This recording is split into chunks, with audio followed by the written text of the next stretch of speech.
જોહાર સાથીઓ, છેલ્લા 30 વર્ષથી ગુજરાતમાં ભારતીય જનતા પાર્ટીનું શાસન છે અને સત્તામાં આવ્યા પછી તમામ ક્ષેત્રે આ ભાજપની સરકાર નિષ્ફળ ગઈ છે.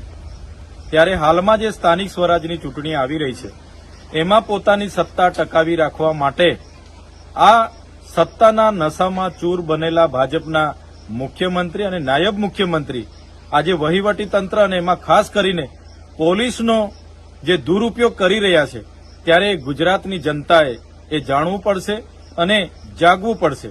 છેલ્લા 1 મહિનાની હું વાત કરું, છેલ્લા 1 મહિનામાં આમ આદમી પાર્ટીના નેતાઓ, કાર્યકરો અને અમારા જેટલા ઉમેદવારો છે એમના પર 100થી પણ વધારે એફઆઈઆરો કરવામાં આવી છે.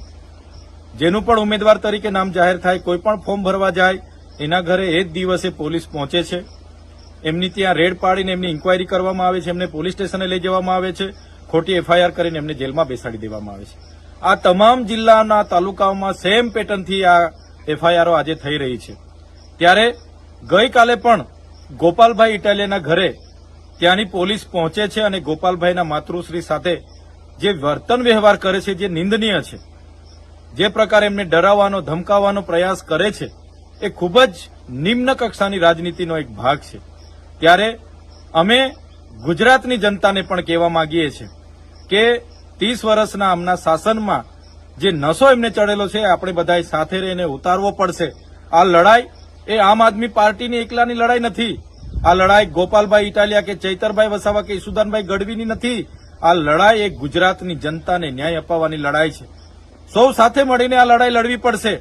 અને જે ભાજપના નેતાઓ, જે પોલીસ અધિકારીઓ, આઈપીએસ અધિકારીઓ આ પ્રકારની વિકૃત માનસિકતાથી કામગીરી કરે છે એમને પણ અમે કહેવા માંગીએ છીએ, અમે તમારી રેડથી, તમારી ઇન્કવાયરીઓથી, તમારી ખોટી એફઆઈઆરોથી, તમારી જેલોથી ડરવાવાળા લોકો નથી.